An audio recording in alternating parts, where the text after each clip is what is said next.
प्रधानमंत्री नरेंद्र मोदी आज INS Vikrant navy को समर्पित करेंगे। पीएम सुबह 9:30 पर कोची में कोचीन शिपयार्ड लिमिटेड में आईएनएस विक्रांत चालू करेंगे। आईएनएस विक्रांत पहला स्वदेशी एयरक्राफ्ट कैरियर है। इसके साथ ही ये भारत के समुद्री इतिहास में बनाया गया अब तक का सबसे बड़ा जंगी जहाज है। आईएनएस विक्रांत अत्याधुनिक ऑटोमेशन खूबियों के साथ लैस है, जो 2000 करोड़ की लागत से बनकर तैयार हुआ है। आईएनएस विक्रांत देश की समुद्री सेना को मजबूती प्रदान करेगा। देश को आजादी मिले 76 साल बीत चुके हैं, लेकिन भारतीय नौसेना आज भी अंग्रेजों का दिया निशान ढो रही थी। भारतीय नौसेना का ध्वज आज भी ब्रिटिश काल की याद दिलाता है, लेकिन अब इंडियन नेवी को इस ध्वज से आजादी मिल जाएगी। प्रधानमंत्री नरेंद्र मोदी आज कोची में देश के पहले स्वदेश निर्मित विमान वाहक पोत आईएनएस विक्रांत की कमीशनिंग के दौरान भारतीय नौसेना के नए ध्वज का अनावरण करेंगे। कोचीन शिपयार्ड लिमिटेड में पीएम मोदी की तरफ से किया जाने वाला नया नौसैनिक ध्वज औपनिवेशिक अतीत के साथ दूर होगा और समृद्ध भारतीय समुद्री विरासत के अनुरूप होगा। प्रधानमंत्री नरेंद्र मोदी मंगलुरु को आज करोड़ों की सौगात देंगे। पीएम मोदी 3800 करोड़ रुपए की परियोजनाओं का उद्घाटन और शिलान्यास करेंगे और एक बड़े कार्यक्रम को संबोधित करेंगे। जिला प्रशासन ने कार्यक्रम में केंद्र सरकार की विभिन्न कल्याणकारी योजनाओं के लाभार्थियों को आमंत्रित किया है। लगभग 70,000 लाभार्थी पीएम की सभा में शामिल होंगे। वहीं इस कार्यक्रम में आसपास के क्षेत्रों से बड़ी संख्या में बीजेपी कार्यकर्ता भी पहुंचेंगे। तृणमूल कांग्रेस के राष्ट्रीय महासचिव और ममता बनर्जी के भतीजे अभिषेक बनर्जी को जांच एजेंसी ईडी ने तलब किया है। बनर्जी को कोयला तस्करी से जुड़े मामले में ईडी ने बुलाया है। अभिषेक को आज कोलकाता में ईडी दफ्तर के सामने पेश होने के लिए कहा गया है। इस मामले में सीबीआई और ईडी दोनों ही टीएमसी नेता अभिषेक और उनकी पत्नी रोजेरा बनर्जी से पूछताछ कर चुकी है। कोयला घोटाले से जुड़े इस मामले में प्रवर्तन निदेशालय ने पिछले दिनों पश्चिम बंगाल के 8 आईपीएस अधिकारियों को भी समन जारी किया था। आज बीजेपी के नई दिल्ली मुख्यालय में पार्टी के राष्ट्रीय अध्यक्ष जेपी नड्डा और पार्टी के राष्ट्रीय महासचिव बीएल संतोष बीजेपी शासित राज्यों के प्रभारियों के साथ बैठक करेंगे। सुबह 11 बजे ये बैठक होगी। आपको बता दें कि इस बैठक का मकसद पूर्व में प्रधानमंत्री नरेंद्र मोदी के साथ बीजेपी शासित राज्यों के मुख्यमंत्री की बैठक में बनाई गई योजनाओं पर फीडबैक लेना है। उसके अलावा इस बैठक में आगे की कार्य योजनाओं को लेकर आगे की रणनीति पर भी चर्चा होगी। बीजेपी के राष्ट्रीय अध्यक्ष जेपी नड्डा 2 दिन के हरियाणा प्रवास पर हैं। अपने 2 दिवसीय प्रवास के दौरान जेपी नड्डा प्रदेश के नेताओं के साथ कई महत्वपूर्ण बैठक करेंगे और कैथल में एक जनसभा को भी संबोधित करेंगे। 2024 के चुनावों को लेकर नड्डा का ये दौरा काफी अहम माना जा रहा है।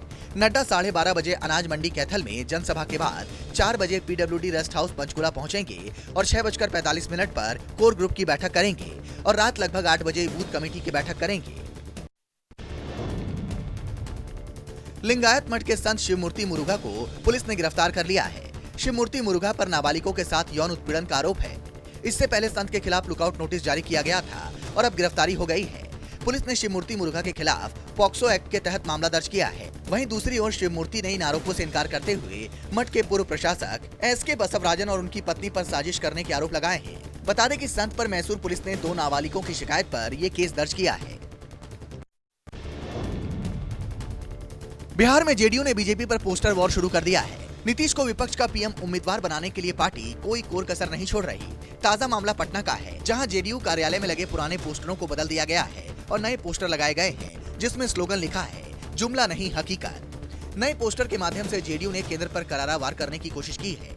जेडीयू के राष्ट्रीय अध्यक्ष ललन सिंह ने कहा कि ये स्लोगन इसलिए लिखा गया है क्योंकि बीजेपी की सरकार ने 2014 में जो वादा किया था, वो एक भी वादा पूरा नहीं किया गया। झारखंड में जारी सियासी उठापटक के बीच विधानसभा का विशेष सत्र बुलाया गया है। ये फैसला गुरुवार को ही बैठक में लिया गया। मुख्यमंत्री हेमंत सोरेन की अध्यक्षता में हुई कैबिनेट की बैठक में 25 महत्वपूर्ण प्रस्तावों को मंजूरी दी गई। माना जा रहा है कि हेमंत सरकार विश्वास मत ला सकती है। वहीं कैबिनेट की बैठक में 1 महीने के वीवीआईपी और वीआईपी के लिए झारखंड से बाहर की यात्रा के लिए चार्टर्ड विमान किराए पर लेने के लिए 2 करोड़ 6 लाख रुपए की मंजूरी दी गई है। झारखंड में सियासी अटकलों और कयासों के बीच यूपीए के प्रतिनिधिमंडल ने राज्यपाल से मुलाकात की। कल शाम 4 बजे यूपीए का प्रतिनिधिमंडल राजभवन पहुंचा और राज्यपाल से मुलाकात कर ज्ञापन सौंपा। ज्ञापन में सीएम सोरेन की सदस्यता को लेकर राज्यपाल से स्थिति स्पष्ट करने का आग्रह किया गया है। मुलाकात के बाद राजभवन से बाहर आए यूपीए के नेताओं ने कहा कि राज्यपाल ने चुनाव आयोग द्वारा भेजे गए पत्र पर कानूनी सलाह लेकर 1-2 दिनों में स्थिति स्पष्ट करने की बात कही है। उन्होंने कहा कि कुछ चीजों में हमको डाउट है, इसलिए वो कानून विशेषज्ञों से राय ले रहे हैं। जल्द से जल्द 1-2 दिन के अंदर उसको वो उन्होंने कहा कि हम क्लियर कर देंगे। ऐसे उन्होंने कहा कि कुछ बातें हैं जो असमंजस की स्थिति है, वो मेरे द्वारा राजभवन से विज्ञप्ति आप निश्चित रूप से हम राज्य की जनता को हम मैसेज दे देंगे। ये दिल्ली के मुख्यमंत्री अरविंद केजरीवाल 2 दिवसीय गुजरात दौरे पर हैं। इस दौरान Kejriwal door to door campaign की शुरुआत करेंगे। केजरीवाल आज दोपहर करीब 1:30 बजे पोरबंदर पहुंचेंगे। इसके बाद द्वारका में शाम करीब 4 बजे एक जनसभा को संबोधित करेंगे। केजरीवाल गुजरात चुनाव को देखते हुए एक और गारंटी की घोषणा कर सकते हैं। जनसभा को संबोधित करने के बाद केजरीवाल शाम लगभग 5 बजे द्वारकाधीश मंदिर में दर्शन करने जाएंगे। दरअसल इस साल दिसंबर में गुजरात विधानसभा चुनाव होने वाले हैं और आम आदमी पार्टी कोई कोर कसर नहीं छोड़ना चाहती। 17 सितंबर को देश के प्रधानमंत्री नरेंद्र मोदी का 72वां जन्मदिन है। ऐसे में बीजेपी पीएम मोदी के जन्मदिन को सेवा पखवाड़ा के रूप में मनाएगी। 17 सितंबर से 2 अक्टूबर तक पूरे देश में अलग अलग कार्यक्रमों का आयोजन किया जाएगा। बीजेपी के राष्ट्रीय महासचिव अरुण सिंह ने देश भर में बीजेपी इकाइयों को कार्यक्रमों को लेकर पत्र लिखा है। पार्टी सेवा पखवाड़ा के तहत जिला स्तर पर पीएम नरेंद्र मोदी पर प्रदर्शनियों का आयोजन करेगी। इसके साथ ही पार्टी मोदी @20 सपने हुए साकार पुस्तक के प्रचार प्रसार की रणनीति भी बना रही है। रूस के प्रिमोर्स्की रीजन में रूस का सालाना युद्धाभ्यास वोस्तोक 2022 शुरू हो गया है। इसमें रूस के 13 मित्र देश हिस्सा ले रहे हैं, जिनमें भारत और चीन भी शामिल है। संयुक्त सैन्य अभ्यास रूस के साथ अलग अलग स्थानों पर किया जाएगा। AIMIM चीफ असदुद्दीन ओवैसी ने भारत के वोस्तोक 2022 में हिस्सा लेने पर पीएम से सवाल किया है। ओवैसी का कहना है कि जब लद्दाख में 50,000 की संख्या में भारतीय सेना चीन की सेना के सामने है, तो फिर हम चीन के साथ युद्धाभ्यास कैसे कर सकते हैं। बांग्लादेश की प्रधानमंत्री शेख हसीना भारत यात्रा पर आएंगी। शेख हसीना 5 से 8 सितंबर के बीच भारत यात्रा पर होंगी। पिछली बार वे साल 2019 में भारत आई थी। अपने भारत यात्रा के दौरान बांग्लादेश की प्रधानमंत्री शेख हसीना अजमेर भी जाएंगी। इसके साथ ही वे दिल्ली में राष्ट्रपति द्रौपदी मुर्मू और प्रधानमंत्री नरेंद्र मोदी से भी मुलाकात करेंगी। विदेश मंत्रालय के प्रवक्ता का कहना है कि बांग्लादेश की पीएम की यात्रा दोनों देशों के बीच संबंधों को मजबूती देगी। गुजरात दंगे मामले में गिरफ्तार हुई तीस्ता सीतलवाड़ की जमानत याचिका पर सुप्रीम कोर्ट में आज सुनवाई जारी रहेगी। आज दोपहर 2 बजे कोर्ट में एक बार फिर से सुनवाई होगी। गौरतलब है कि गुजरात सरकार ने सुप्रीम कोर्ट को बताया है कि साल 2002 के गुजरात दंगों के मामलों में निर्दोष लोगों को फंसाने के लिए तीस्ता सीतलवाड़ ने सबूत गढ़े और दूसरे आरोपियों के साथ मिलकर साजिश रची। गुजरात सरकार ने हलफनामा देकर तीस्ता की जमानत याचिका का विरोध किया है। प्रभात गुप्ता हत्याकांड में लखनऊ हाईकोर्ट में एक याचिका दाखिल की गई है। इसमें प्रभात गुप्ता हत्याकांड में मुख्य आरोपी अजय मिश्रा टेनी समेत सभी आरोपियों की जमानत को खारिज करने की अपील की गई है। मामले की सुनवाई आज MP MLA कोर्ट लखनऊ में होगी। वहीं हत्याकांड में अंतिम फैसला 6 सितंबर को होना है। आपको बता दें कि तिकोनिया में पंचायत चुनाव की रंजिश के कारण 22 साल पहले प्रभात गुप्ता की हत्या गोली मारकर कर दी गई थी, जिसमें अजय मिश्रा टेनी, सुभाष, राकेश, शशि भूषण आरोपी थे, जिन्हें 2004 में लखनऊ हाईकोर्ट ने जमानत दे दी थी। जम्मू कश्मीर में 1989 से 2003 के बीच हिंदुओं और सिखों के कथित नरसंहार में शामिल अपराधियों की पहचान करने के लिए SIT के गठन की मांग को लेकर सुप्रीम कोर्ट में दायर याचिका पर आज सुप्रीम कोर्ट सुनवाई करेगा।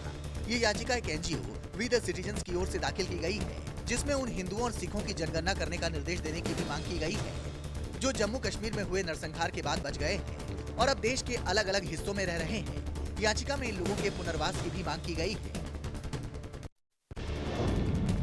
बिहार के पूर्व मंत्री कार्तिक कुमार की जमानत याचिका को दानापुर कोर्ट ने खारिज कर दिया है। कल ही कार्तिक कुमार ने अपने मंत्री पद से इस्तीफा दिया था। दरअसल बिहटा के एक अपहरण मामले में पूर्व मंत्री कार्तिक कुमार पर आरोप है। कोर्ट से जमानत याचिका रद्द होने से कार्तिक कुमार की मुश्किलें बढ़ गई हैं और उन पर गिरफ्तारी की तलवार भी लटक रही है। कार्तिक कुमार के वकील का कहना है कि जमानत के लिए ऊंची अदालत में याचिका दाखिल करेंगे। हरिद्वार धर्म संसद हेट स्पीच मामले में आरोपी जितेंद्र नारायण त्यागी उर्फ वसीम रिजवी को बड़ा झटका लगा है। सुप्रीम कोर्ट ने आरोपी को आज यानी 2 सितंबर तक सरेंडर करने के आदेश दिए हैं। इस मामले में सुप्रीम कोर्ट नियमित जमानत पर 9 सितंबर को सुनवाई करने जा रहा है। सुप्रीम कोर्ट ने कहा कि पहले आरोपी जितेंद्र नारायण त्यागी उर्फ वसीम रिजवी सरेंडर करे, उसके बाद जमानत याचिका पर सुनवाई होगी। आपको बता दें कि जितेंद्र नारायण त्यागी उर्फ वसीम रिजवी पर हरिद्वार में धर्म संसद के दौरान हेट स्पीच देने का आरोप है।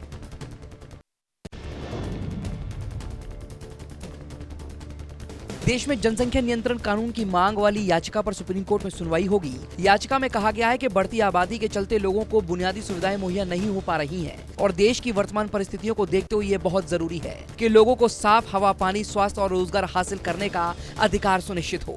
गौरतलब है कि सुप्रीम कोर्ट इस मामले में केंद्र सरकार को नोटिस जारी कर चुका है। बिहार में राजनीतिक पारी की शुरुआत की कवायद में जुटे प्रशांत किशोर ने बिहार की सियासत पर बड़ा बयान दिया है। उन्होंने भविष्यवाणी करते हुए कहा कि बिहार की राजनीति में अभी भूचाल आना बाकी है। अभी 180 डिग्री घुमा ना बिहार में, तीन महीने के अंदर पूरा 180 डिग्री घूम गया, और अभी क्या क्या चल रहा है पीछे किसी को पता नहीं है।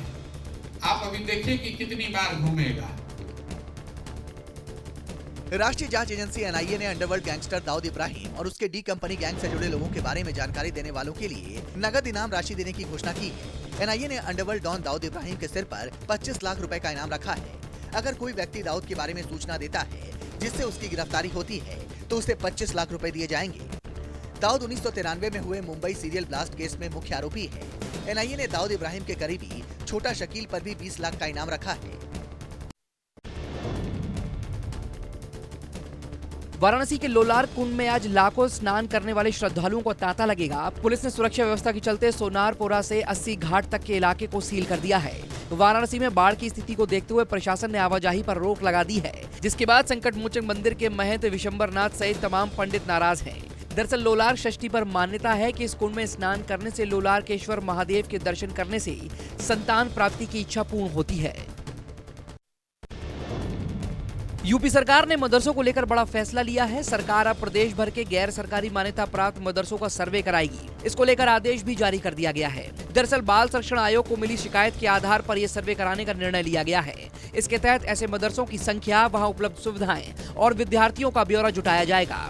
सरकार ने राज्य के सभी गैर मान्यता प्राप्त मदरसों का सर्वे 5 अक्टूबर तक कराए जाने के निर्देश जिलाधिकारियों को दे दिए हैं। वहीं एआईएमआईएम चीफ असदुद्दीन ओवैसी ने गैर मान्यता प्राप्त मदरसों के सर्वेक्षण के यूपी सरकार के फैसले को लेकर बड़ा बयान दिया है। उन्होंने कहा है कि ये सर्वे नहीं बल्कि मिनी एनआरसी है।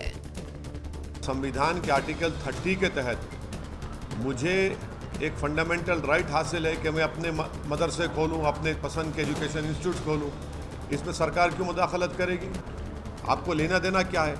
अब आप एक ऑर्डर जारी कर दीजिए ना कि अब आप मुसलमान मत रहिए, आप कुरान मत पढ़िए, नमाज मत पढ़िए, ऑर्डर जारी कर दीजिए। वही करना चाह रहे आप।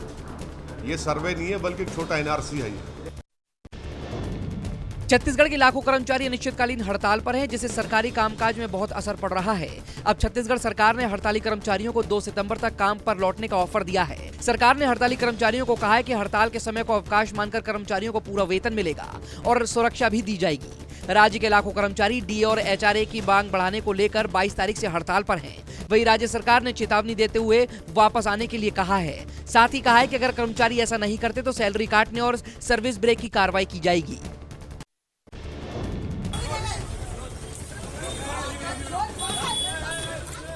राज ठाकरे की पार्टी महाराष्ट्र नवनिर्माण सेना के नेता की बुजुर्ग महिला के साथ बदसलूकी का मामला सामने आया है। मारपीट करने वाले नेता का नाम विनोद अर्गिले है। वहीं इस घटना का वीडियो भी वायरल हो रहा है।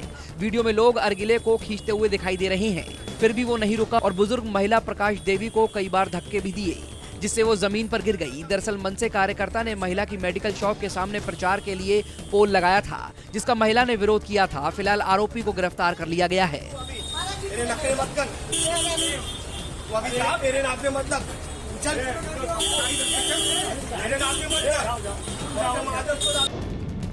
जम्मू कश्मीर में गुलाम नबी आजाद के कांग्रेस को अलविदा कहने के बाद पार्टी के पूर्व मंत्री और विधायकों के इस्तीफे का दौर शुरू हो गया है। अब एक बार फिर कांग्रेस को बड़ा झटका लगा है। राजौरी जिले के नौशेरा से कांग्रेस पार्टी से 50 से ज्यादा कार्यकर्ता और नेताओं ने कांग्रेस का साथ छोड़ दिया। उन्होंने पार्टी की सदस्यता से इस्तीफा दे दिया है। कयास लगाए जा रहे हैं कि जल्दी गुलाम नबी आजाद अपनी नई पार्टी की घोषणा कर सकते हैं और ये सारे नेता उनकी पार्टी में शामिल हो सकते हैं।